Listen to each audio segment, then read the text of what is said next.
Hello dear students. In previous video we have discussed about echelon form and normal form. Now we will do some problem related to echelon form and normal form. Like this. The problem 1. A is a matrix and we have to reduce it into echelon form and hence we have to find its rank.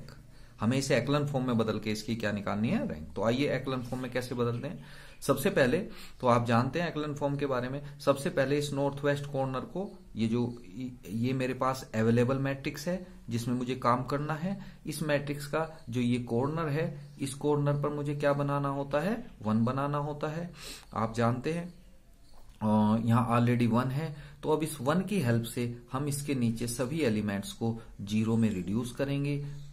उसके लिए सबसे पहले इस 1 को reduce किया तो उसके लिए क्या ऑपरेशन बना, this minus this implies this implies R2 minus R1 implies R2 minus R1 implies R2. Second operation हो गया, इसको रिड्यूस करना है 0 में यूजिंग दिस 1. तो देयरफॉर इसे 2 से मल्टीप्लाई करेंगे और इसमें से सब्ट्रैक्ट करेंगे. तो ये ऑपरेशन बना R3 minus 2 R1 implies R3 minus 2 R1 implies R3. Similarly इस एलिमेंट को रिड्यूस करना है यूजिंग दिस 1. तो इसे 3 से मल्टीप्लाई करेंगे और इसमें से सब्ट्रैक्ट करेंगे. तो ये बन जाता है R4 minus 3 R1 implies R4. जब आपने ये ऑपरेशन इस पर अप्लाई किए तो ये मैट्रिक्स जो है ये इक्विवेलेंट हो गई इस मैट्रिक्स के 1 2 1 2 0 1 1 0. R3 माइनस इसे 2 से मल्टीप्लाई करके इसमें से सब्ट्रैक्ट किया तो ये 0 ये 1 और ये 2.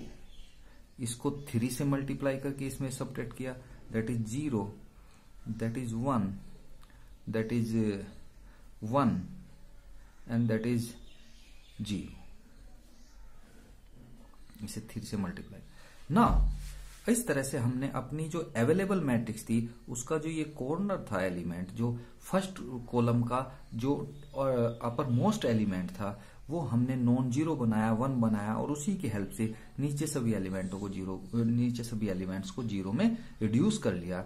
इस तरह से हमारा पहला स्टेप पूरा हुआ. अब हम क्या करते हैं, ये जो हमने एलिमेंट सिलेक्ट किया था इस एलिमेंट से जाने वाली रो और इससे जाने वाले कॉलम को, इसको हम छोड़ देते हैं. अब हमारे पास अवेलेबल मैट्रिक्स ये है और इसमें हम वही काम करते हैं.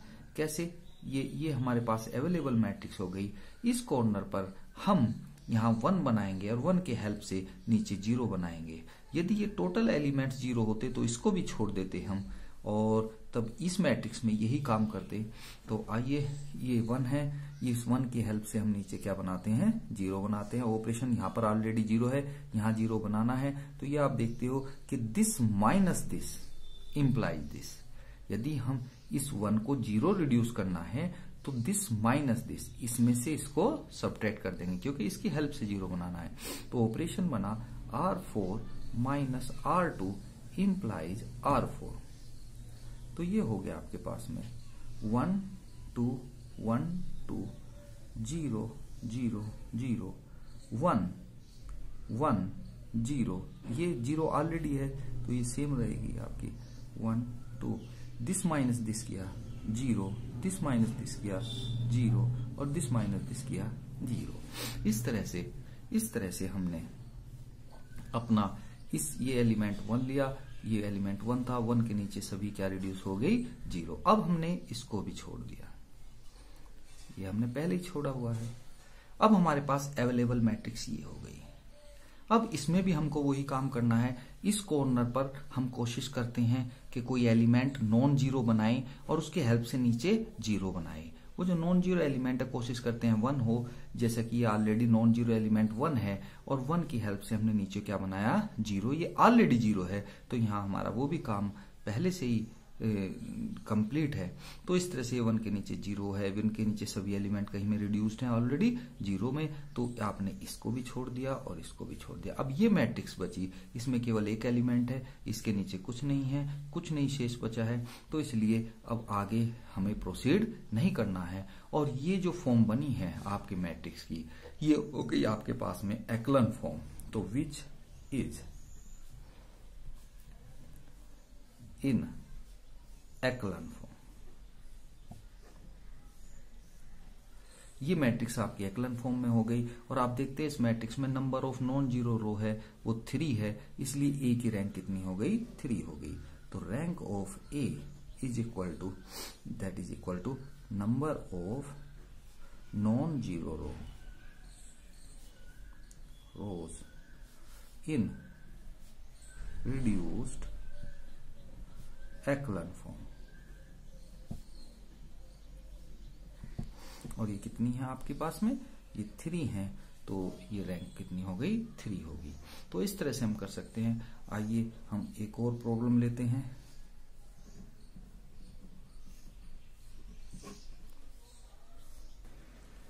ये आपकी सेकंड प्रॉब्लम है। मैट्रिक्स ए है 2 1 3 4 7 13 4 -3 -1। इसको हमें एक्लन फॉर्म में रिड्यूस करना है। तो आपने एक्लन फॉर्म के लिए, ये आपके पास में सबसे पहले अवेलेबल मैट्रिक्स है।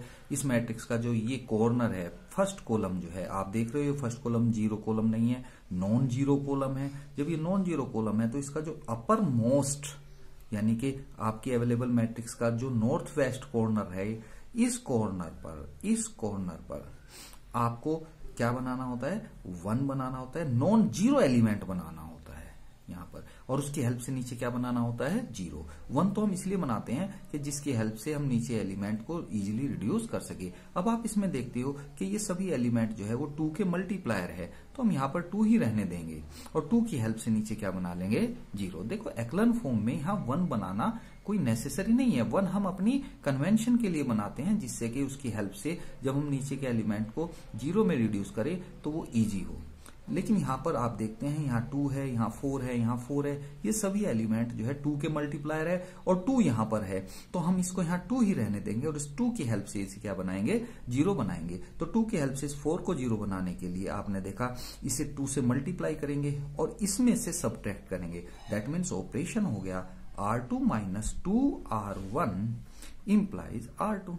एंड सेकेंड ऑपरेशन, अब इस 2 की हेल्प से इस 4 को भी 0 बनाना है, तो इसे 2 से मल्टीप्लाई करेंगे और इसमें से सब्ट्रैक्ट करेंगे। कहने का मतलब है इस पूरी रो में से क्या सब्ट्रैक्ट होगा? इस पूरी रो का 2 से मल्टीप्लीकेशन। तो that is R3 - 2R1 implies R3। जब आपने ऐसा किया तो हमारी मैट्रिक्स इक्विवेलेंट हो गई इस मैट्रिक्स के 2 1 3, दैट इज 0, दैट इज इसे 2 से किया, ये हो गया 5, इसे 2 से किया 6 मीन्स 7, इसे 2 से किया, इसमें से सब्ट्रैक्ट किया 0, इसे 2 से किया, इसमें से सब्ट्रैक्ट किया, दैट इज इक्वल टू -5, इसे 2 से किया, इसमें से सब्ट्रैक्ट किया, दैट इज इक्वल टू -7। अब आप देखते हैं कि यहां पर नॉर्थ वेस्ट कॉर्नर पर नॉन जीरो एलिमेंट था, उसके नीचे सभी क्या रिड्यूस हो चुकी? 0। तो अब आप इस नॉर्थ वेस्ट कॉर्नर से जाने वाले रो को और इससे जाने वाले कॉलम को आपने छोड़ दिया। अब आपके पास में ये रही अवेलेबल मैट्रिक्स जिसमें आपको काम करना है। आपको इस तरह से नहीं करके दिखाना है, केवल मैं आपको शो करने के लिए कर रहा हूं।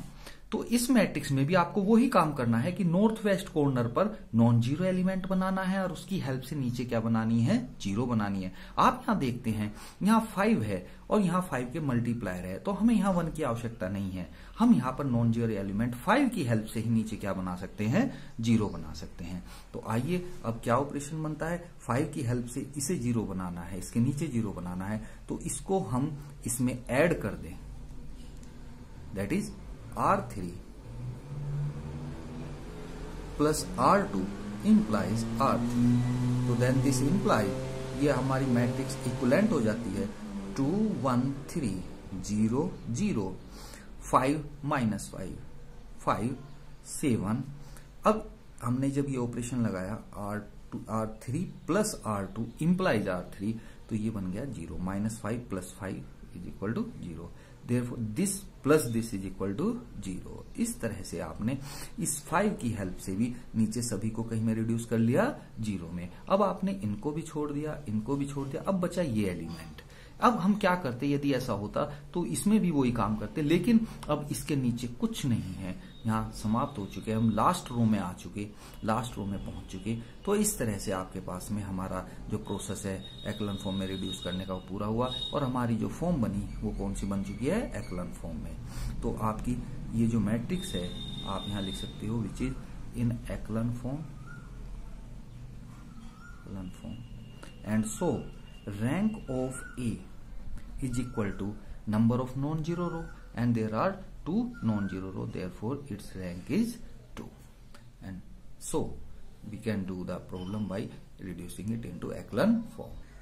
Okay. Here we take another problem and we solve it by reducing it into echelon form. A is a matrix. A is equal to 4 5 6 5 6 7 7 8 9. अब आपको इसे एक्लन फॉर्म में बदलना है, तो आप देखते हैं कि ये आपके पास में नॉर्थ वेस्ट कॉर्नर हो गया और ये आपका फर्स्ट कॉलम हो गया। आपकी कोशिश है यहाँ पर नॉन जीरो एलिमेंट बनाने की और उसकी हेल्प से नीचे 0 बनाने की, ये आपका टारगेट है। उस टारगेट को आप 2 तरह से अचीव करते हैं, या तो यहाँ पर 1 लाते हैं और 1 की हेल्प से नीचे 0 बनाते हैं, या फिर ये देखते हैं कि ये सभी एलिमेंट किसी एक एलिमेंट के मल्टीप्लायर हों। अब आप देखते हैं यहां इस पूरे कॉलम में ना ही तो कहीं 1 है और ना ही ये सभी एलिमेंट किसी एक एलिमेंट के मल्टीप्लायर हैं। ये 4 है, ये 5 है और ये 7 है, तो ये सभी किसी एक संख्या के मल्टीप्लायर नहीं है, एक संख्या के गुणांक नहीं है। तो अब हम क्या करें, अब हमारी कोशिश है यहां पर 1 बनाने की, कि यहां पर 1 आ जाए, उसकी हेल्प से नीचे क्या बन जाए 0। तो वो 1 हमारा इसी कॉलम में कहीं बनना चाहिए, क्योंकि आप जानते हैं एक्लन फॉर्म में केवल रो ट्रांसफॉर्मेशन जो है आपको अलाउड है। तो आपको वो 1 यहां पर लाना है। तो 1 बनाने के लिए आप क्या करते हैं, देखो यहां पर 1 नहीं है, तो हम देखते हैं क्या किसी रो में से कोई दूसरी रो को सब्ट्रैक्ट करके, ऐड करके या कोई ऑपरेशन लगा के यहां पर 1 बन सकता है। तो आप देखते हैं यहां पर 5 है, यहां 4 है, यदि हम 5 - 4 कर दे तो क्या आ जाएगा, 1 आ जाएगा। इसका मतलब हम R2 - R1 कर दे, और इंप्लाई क्या होगा R2, क्योंकि R2 में से सब्ट्रैक्ट हुआ है R1, तो इंप्लाई क्या होगा R2। तो ऑपरेशन क्या बना आपका, R2 - R1, R2 - R1, 1 आ जाएगा यहां पर, और इंप्लाई R2। तो R2 - R1 इंप्लाई R2, ये आपने ऑपरेशन अप्लाई कर दिया।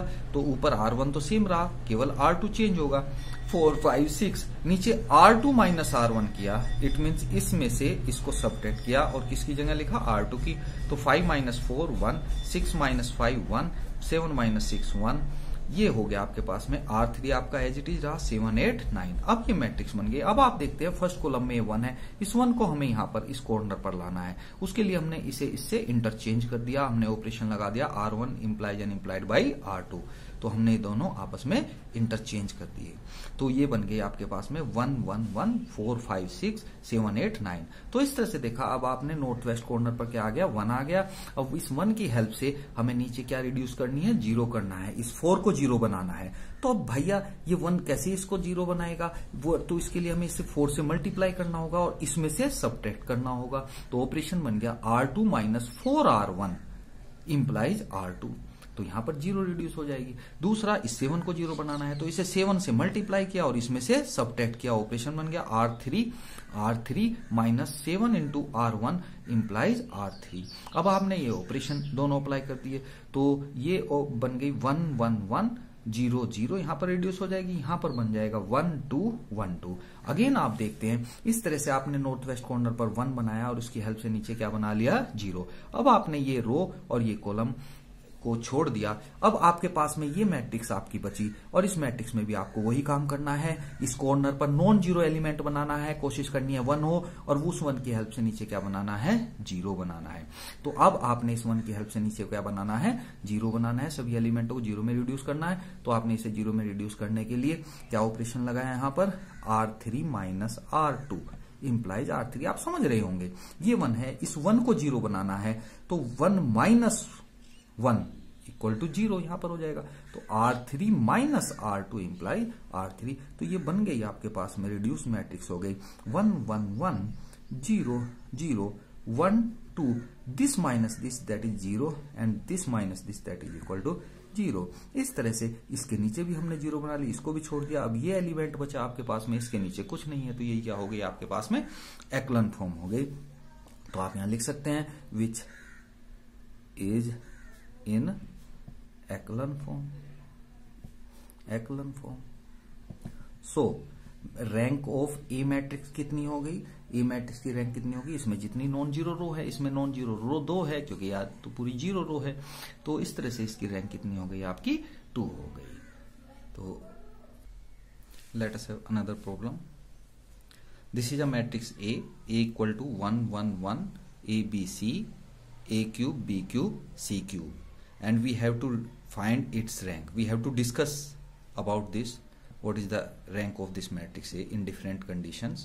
तो इसे कैसे करते हैं, आइए सबसे पहले आप इसे एक्लन फॉर्म में रिड्यूस करने की कोशिश कर रहे हैं। तो आपका ये नॉर्थ वेस्ट कॉर्नर हो गया 1 है, तो 1 की हेल्प से नीचे क्या बनाएंगे 0। ये A है तो इसे A से मल्टीप्लाई करके इसमें सब्ट्रैक्ट किया। ये A क्यूब है तो इसे A क्यूब से मल्टीप्लाई करके इसमें से सब्ट्रैक्ट किया, तो ऑपरेशन बन गया R2 minus A into R1 implies R2, R3 minus A cube into R1 implies R3।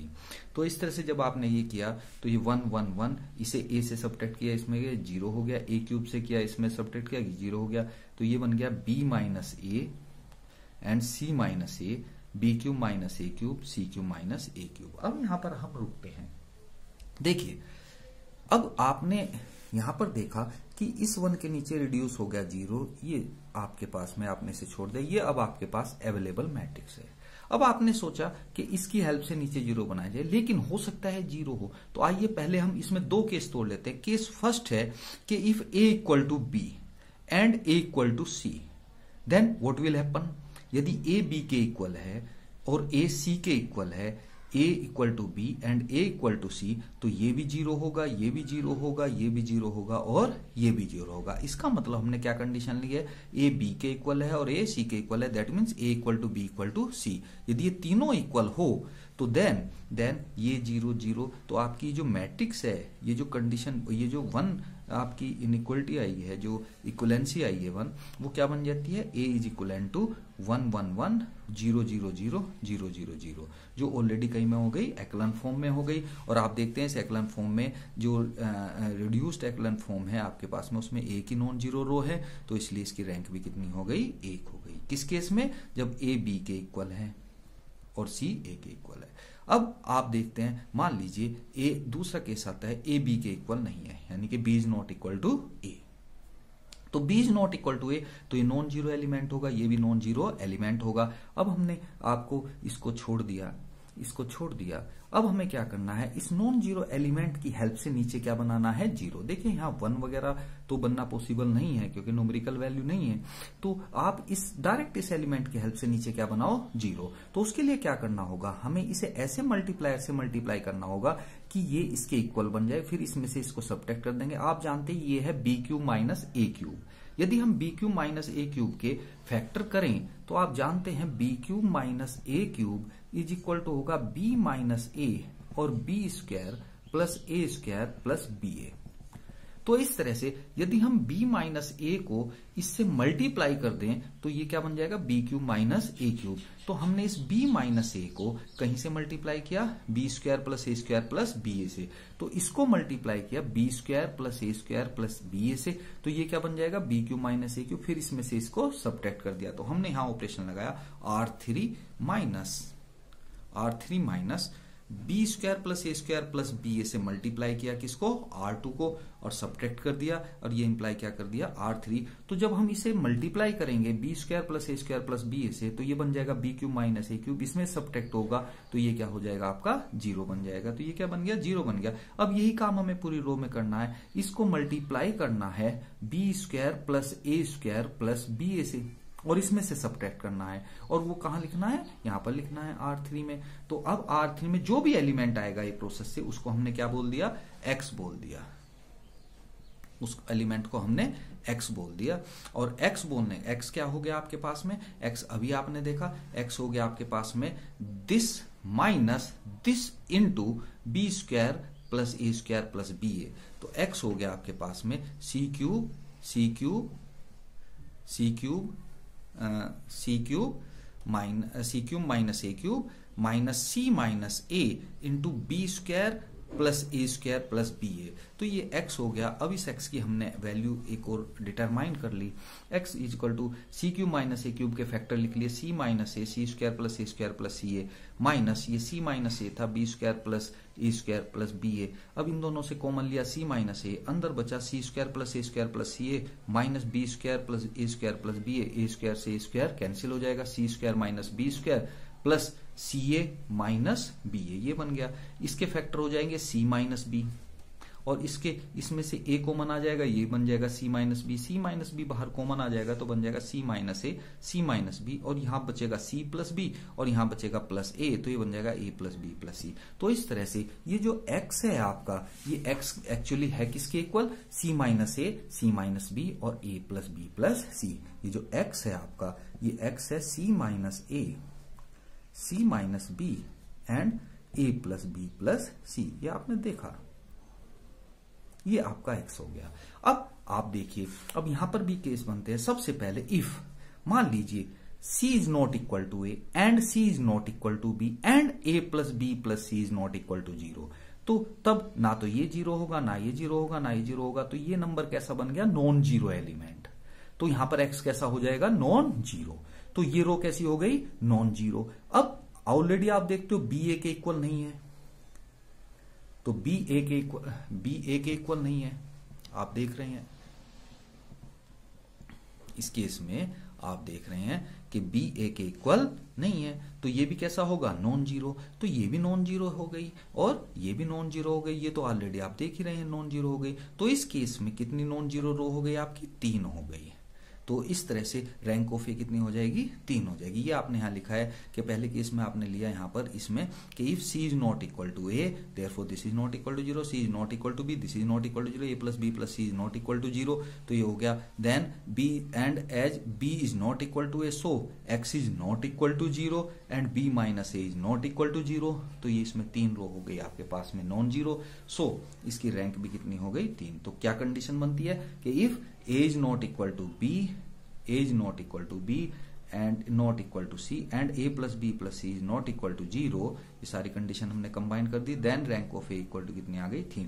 दूसरा केस आता है यदि ये x 0 हो जाए, तो देखो b माइनस a तो 0 होगा नहीं क्योंकि हमने a is not equal to b लिया है। तो यदि x 0 हो जाए, अब x 0 कब हो सकता है, जब c a के इक्वल हो या c b के इक्वल हो या a plus b plus c क्या हो, 0 हो। तो अब आता है if c is equal to a और c is equal to b और a plus B plus C equal to 0, then as b is not equal to a so x is equal to 0, तो x तो आपका क्या हो जाएगा आपके पास में, इस केस में ये यहां पर हम ले रहे हैं।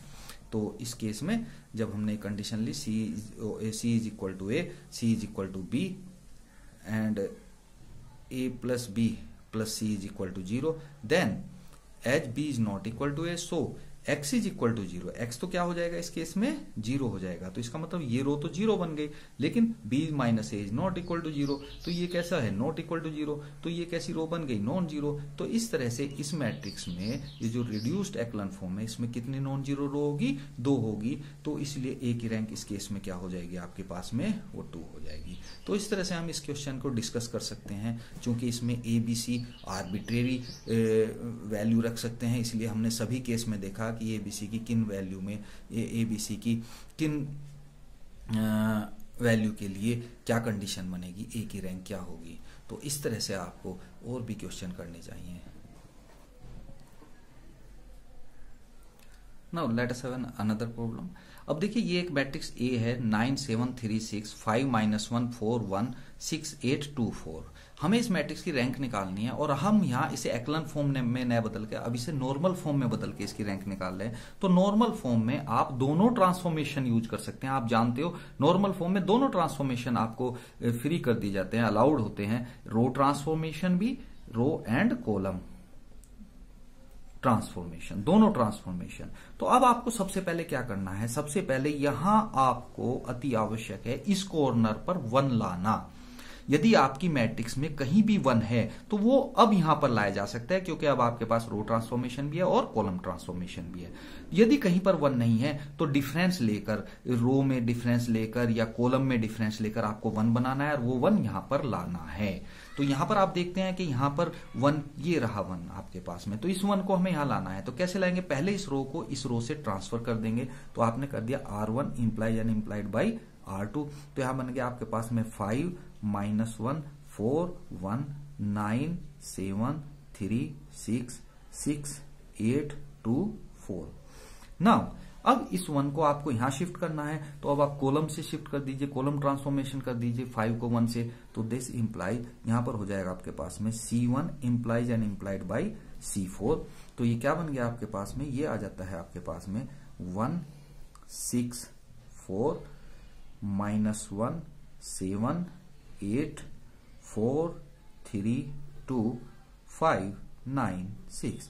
इस तरह से आप अपने नॉर्थ वेस्ट कॉर्नर पर 1 ले आए। अब आपको वही एक्लन फॉर्म वाला काम करना है। इस 1 की हेल्प से सबसे पहले नीचे क्या बना लेनी है? 0। इस 6 को 0 करना है, इस 4 को 0 करना है। 6 को 0 करने के लिए आपने ऑपरेशन लगाया R2 - 6 R1 इंप्लाइज R2। 4 को 0 करने के लिए आपने ऑपरेशन लगाया R3 - 4 R1 इंप्लाइज R3। और आपकी ये मैट्रिक्स रिड्यूस हो गई इस तरह से 1 -1 4 5, दिस इज 0, दिस इज 0। इसे 6 से किया और इसमें सब्ट्रैक्ट किया तो ये हो गया आपके पास में 13। इसे 6 से किया और इस 3 में से सब्ट्रैक्ट किया, ये हो गया आपके पास में -21।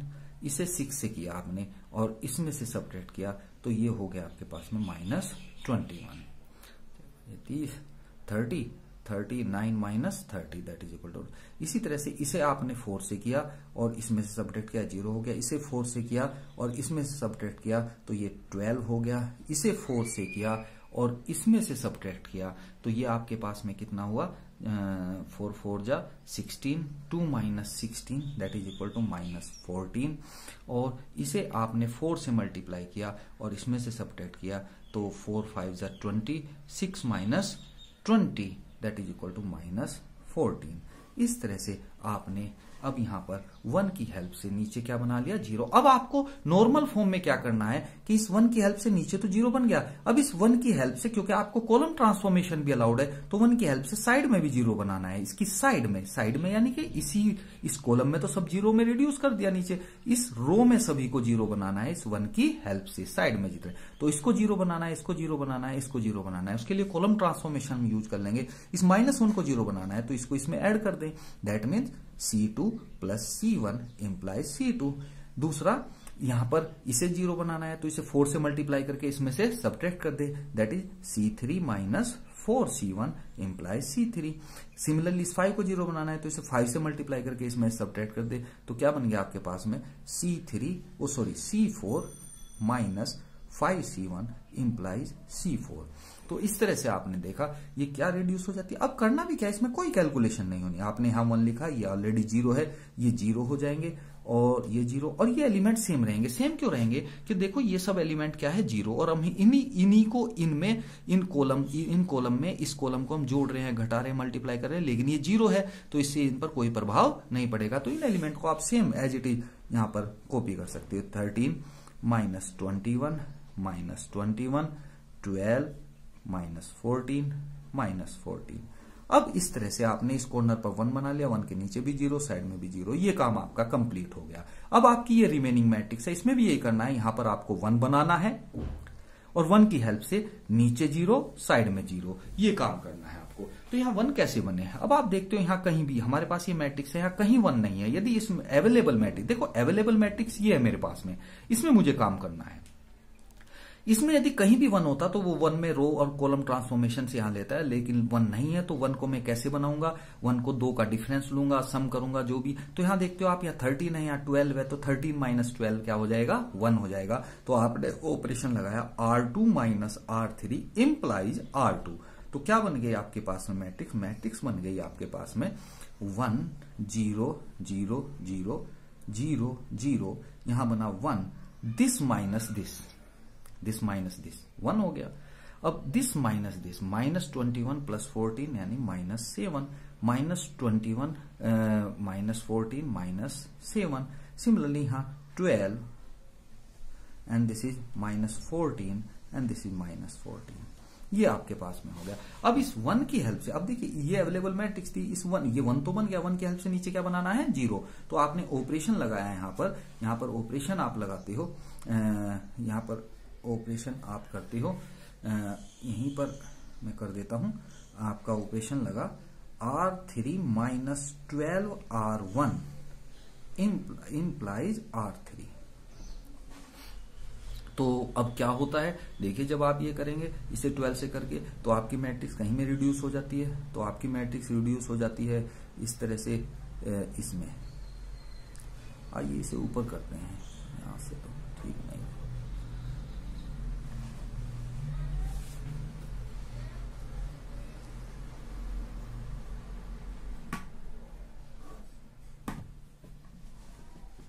आइए, ये आपकी मैट्रिक्स थी, आपने इसमें ऑपरेशन लगाया, आपने इसमें क्या 12, इसे 12 से मल्टीप्लाई किया, तो ऑपरेशन बनता है आपके पास में R3 - 12 R1 implies R3।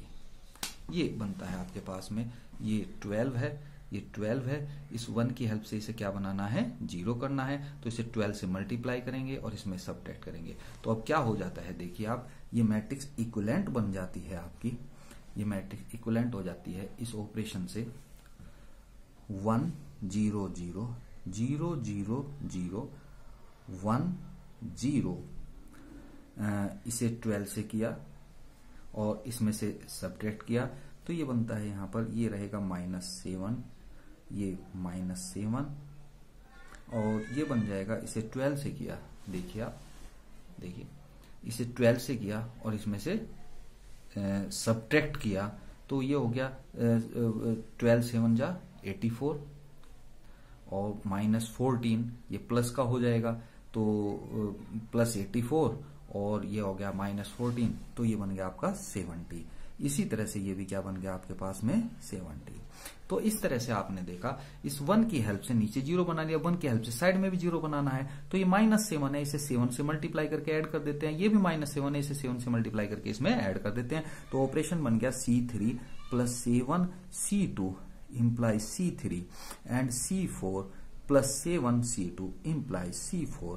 अब आप देखते हैं ये मैट्रिक्स इक्विवेलेंट हो गई आपके पास में 1 0 0 0 0 0 1 0, ये 0 हो गए और आप देखते हैं इन एलिमेंट पर इस ऑपरेशन का कोई प्रभाव नहीं पड़ेगा, तो ये बचा आपके पास 70 70। इस तरह से आपने इस 1 के नीचे भी 0 और साइड में 0, इस 1 के नीचे 0 साइड में 0। अब ये मैट्रिक्स आपके पास में रिमेनिंग है, बची हुई मैट्रिक्स है, ये इस मैट्रिक्स में इस कॉर्नर पर हमें 1 बनाना है और उसके नीचे और साइड में 0 बनाना है। इसे 1 कैसे बनाएं? अब इस 1 को देखने के लिए आप या तो इस कॉलम को 70 से डिवाइड कर दीजिए, जो कि कॉलम ट्रांगे, तो अब आपने देखा इस तरह से इस 1 की हेल्प से नीचे भी 0 और साइड में भी 0, तो आपने इसको छोड़ दिया। अब ये सब आप छोड़ चुके, अपना काम इसमें फिनिश कर चुके। अब आपके पास में ये मैट्रिक्स आपकी शेष है, इसमें भी आपको वही काम करना है कि इस कॉर्नर पर 1 बनाना है, यदि कोई नीचे होता तो 0 बनाना है उसकी हेल्प से, और उसकी हेल्प से नीचे भी 0 और साइड में भी 0। अब यहाँ पर 1 बनाना है, 1 बनाने के लिए हमने इस पूरी रो को 70 से डिवाइड कर दिया, तो R3/70 implies R3। तो ये बन गया आपके पास में 1 0 0 0 0 1 0 0 0 0, जब 70 से डिवाइड किया 1 1। अब क्या करना है देखो, इस कॉर्नर पर इस मैट्रिक्स में हम काम कर रहे थे, यहाँ 1 हो गया, अब इस 1 की हेल्प से नीचे भी 0 रिड्यूस करना है और साइड में नीचे तो कोई एलिमेंट है नहीं, तो रिड्यूस करने के लिए कुछ नहीं है, लेकिन साइड में जो 1 है इसको 0 में रिड्यूस करते हैं, उसके लिए ऑपरेशन लगाया आपने C4 - C3 implies C4। क्यों? क्योंकि इसे 0 करना है इसकी हेल्प से, तो इसमें से इसको सबट्रैक्ट कर देंगे, तो C4 - C3 implies C4 जब आपने इसमें अप्लाई किया तो ये मैट्रिक्स इस तरह से ये बन गई। अब आप देखते हो इस 1 की साइड में भी 0 है और नीचे कुछ है नहीं, तो हमने इनको भी छोड़ दिया, ये हम सब छोड़ चुके थे, इनमें हम प्रोसेस पूरा कर चुके, तो इस तरह से हमारा प्रोसेस पूरा हो गया। और अब आप देखते हैं कि इस फाइनल मैट्रिक्स में यहाँ पर बन गई एक 3 ऑर्डर की आइडेंटिटी मैट्रिक्स, तो हमने उसको I3 लिख लिया, I3 ये हो गई, ये मैट्रिक्स आपके पास में I3 हो गई।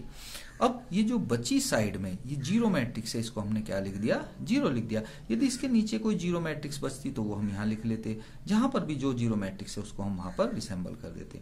अब आप देखते हैं ये हो गई इसकी नॉर्मल फॉर्म। नॉर्मल फॉर्म में आपको हमने बताया है कि यहाँ पर एक आइडेंटिटी मैट्रिक्स होती है और उसकी साइड में नीचे कॉर्नर पर क्या होती है, जीरो मैट्रिक्स होती है। तो ये नॉर्मल फॉर्म हो गई। इस नॉर्मल फॉर्म में जो आइडेंटिटी मैट्रिक्स आई है वो कितने ऑर्डर की आई है, 3 ऑर्डर की आई है। तो rank of A equal to कितनी हो गई, 3 हो गई। तो इस तरह से हम नॉर्मल फॉर्म में अपनी मैट्रिक्स को रिड्यूस कर सकते हैं। यहाँ एक्लन फॉर्म की तरह से ही है, लेकिन यहाँ पर थोड़ा सा ध्यान रखना है क्योंकि यहाँ पर रो ट्रांसफॉर्मेशन और कॉलम ट्रांसफॉर्मेशन दोनों का यूज कर सकते हैं। तो हम यहाँ पर नॉर्थ वेस्ट कॉर्नर पर, जो आपका नॉर्थ वेस्ट कॉर्नर होता है, जो जिस मैट्रिक्स में आप काम करते हैं उस मैट्रिक्स का जो नॉर्थ वेस्ट कॉर्नर होता है, यहाँ पर हमको 1 लाना है। 1 लाकर उसके नीचे 0 बनानी है उस 1 की हेल्प से, पहले रो ऑपरेशन से, और फिर उस 1 की हेल्प से साइड में 0 बनानी है कॉलम ट्रांसफॉर्मेशन से, कॉलम ऑपरेशन से। इस तरह से जब 1 के नीचे और साइड में 0 बन जाए तो उस कॉलम को या उस रो को हम छोड़ देंगे, और जो रिमेनिंग मैट्रिक्स है आपके पास में, जो शेष मैट्रिक्स है, उसमें वही काम दोहराएंगे और दोहराते चले जाएंगे जब तक कि हमारा प्रोसेस एंड ना हो जाए। इस तरह से जब हम करेंगे तो लास्ट में हमारी मैट्रिक्स जो है वो इस तरह से आइडेंटिटी मैट्रिक्स में, आइडेंटिटी मैट्रिक्स में रिड्यूस हो जाएगी। नॉर्थ वेस्ट कॉर्नर पर एक मैट्रिक्स बन जाएगी आइडेंटिटी मैट्रिक्स, और उसकी साइड में नीचे कॉर्नर पर क्या बन सकती है, जीरो मैट्रिक्स। तो जब इस तरह की रिड्यूस हो जाएगी, यही आपकी नॉर्मल फॉर्म है। और नॉर्मल फॉर्म में से हम क्या निकाल सकते हैं, अपने मैट्रिक्स की रैंक निकाल सकते हैं, जो कि उस नॉर्मल फॉर्म में आने वाली आइडेंटिटी मैट्रिक्स के ऑर्डर के इक्वल होगी। तो इस प्रकार आप नॉर्मल फॉर्म में बदलकर अपने मैट्रिक्स की रैंक भी फाइंड आउट कर सकते हैं। तो इस तरह से हमने आपको एक्लन फॉर्म भी बताया, नॉर्मल फॉर्म भी बताया। तो जब आपसे यदि क्वेश्चन पूछा जाता है कि find the rank of the following matrix, then find its rank by reducing it into echelon form, क्योंकि नॉर्मल फॉर्म में कॉलम ट्रांसफॉर्मेशन और एडिशनल हो जाते हैं एक्लन फॉर्म से। तो इस तरह से उनसे बचा जा सकता है। लेकिन यदि हमको कहा जाता है कि find the rank of the following matrix reducing it into the normal form, तो तब आप उसको नॉर्मल फॉर्म में बदल कर करना है, अदरवाइज हमें एक्लन फॉर्म यूज करनी है। तो ये दोनों फॉर्म आपको बताए, इन्हीं दोनों फॉर्म में बदलकर आपको रैंक निकालनी है किसी भी मैट्रिक्स की, और आप कर सकते हैं इन दोनों फॉर्म का यूज करके। Thank you. आगे की वीडियो में हम देखेंगे कैसे हम किसी मैट्रिक्स का इनवर्स निकाल सकते हैं एलिमेंट्री ट्रांसफॉर्मेशन से। तो अभी आप इन पर बेस्ड क्वेश्चन कर सकते हैं। Thank you.